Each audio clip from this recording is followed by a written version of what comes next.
Have you ever felt like you were just a small cog in a giant, indifferent machine? Like your dreams were too big, too distant, too impossible? Well, today I want to tell you a story about someone who felt exactly that way. His name is Ayan, and his journey might just change how you see your own. Ayan grew up in a small, quiet town nestled between rolling hills and a lazy river. It was the kind of place where everyone knew your name, and life followed a predictable, comfortable rhythm. From a young age, Ayan was fascinated by the stars. While other kids were playing in the streets, he'd be out in the fields with his grandfather's old telescope, charting constellations and dreaming of distant galaxies. He didn't just want to look at the stars. He wanted to understand them, to be part of the great cosmic story they told. His dream was to become an astrophysicist, to work at one of those giant observatories perched on a mountaintop, peering into the very origins of the universe. But in his small town, this dream felt like a fantasy. The path was clear for most: finish school, take over the family business, or find a steady job at the local factory. The idea of leaving for a big city, for a world-class university, was met with well-meaning but skeptical smiles. "That's a nice thought, Ayan," they'd say, "but we need to be realistic." For a while, Ayan tried. He took on part-time jobs, helped his parents, and tried to fit into the mold that was expected of him. But every night the stars would call to him, a silent, glittering reminder of the passion that burned inside him. The pull was too strong to ignore. He started devouring every book on physics and astronomy he could find at the local library. He spent his savings on a better telescope and taught himself advanced mathematics through online courses. He was living a double life. By day, a dutiful son in a small town. By night, an aspiring scientist exploring the cosmos from his bedroom window. The day he received his high school results, the pressure mounted. His grades were exceptional, a testament to his secret late-night study sessions. His family was proud, but their pride came with expectations. "Now you can get a good, secure job here," his father said, patting him on the back. It was in that moment that Ayan knew he had to make a choice. He could either accept the comfortable, predictable life laid out for him, or he could take a terrifying leap into the unknown and chase his starlit dream.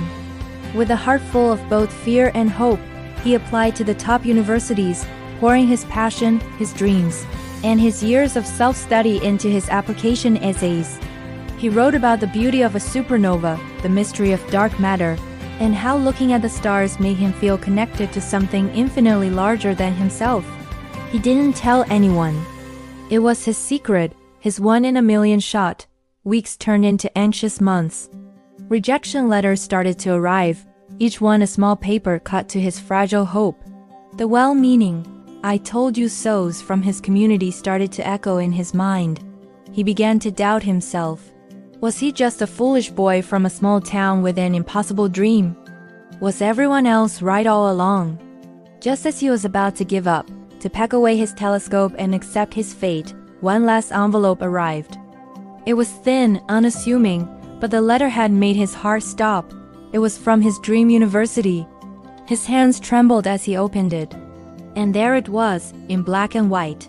"We are pleased to offer you a place in our astrophysics program, along with a scholarship." The world around him seemed to fade away. Tears welled up in his eyes, not of sadness, but of overwhelming, unbelievable joy. He had done it. Against all odds, the boy who dreamed of the stars was finally going to reach for them. Of course, getting in was just the beginning of the journey. The city was a world away from his quiet hometown. It was loud, chaotic, and overwhelming. For the first time, he wasn't the smartest person in the room. He was surrounded by brilliant minds from all over the world, many of whom had access to resources he could only have dreamed of. The coursework was grueling, more challenging than he could have ever imagined. That familiar feeling of doubt began to creep back in. He felt small again, an imposter in this world of giants. He called his parents, thinking of quitting, of coming home. But his father, the same man who had once urged him to be realistic, said something that changed everything. "Son," he said, his voice thick with emotion, "we didn't understand your dream before, but we see your passion. Don't you dare give up now. Remember that boy with the telescope? He wouldn't quit. His father's words were the fuel he needed. Ian pushed aside his fear and self-doubt and replaced them with relentless determination. He formed study groups, he lived in the library, and he sought out professors for extra help. He wasn't just studying anymore. He was collaborating, he was learning, he was growing. He found that his unique perspective, born from a quiet town and a solitary passion, was actually a strength. He saw connections that others missed, driven by that pure, unadulterated awe for the universe that he'd had since he was a child. Years passed. Ian graduated with honors. His final thesis, a groundbreaking paper on the life cycle of distant stars, was published in a prestigious scientific journal. And then came the job offer. It wasn't just any job. It was a position at one of the world's most advanced observatories, perched high on a desert mountain, under the clearest, darkest skies on Earth, the very place he had pictures of taped to his bedroom wall as a boy. The first night he stepped into the control room of the giant telescope, he was overwhelmed by a sense of déjà vu. It was just like his childhood bedroom, only infinitely grander. As he aimed the colossal lens towards a faint, distant nebula, he thought about his journey. He thought about the skeptical smiles, the rejection letters, the moments of crippling self-doubt. And he thought about the unwavering belief he held in a dream that seemed impossible.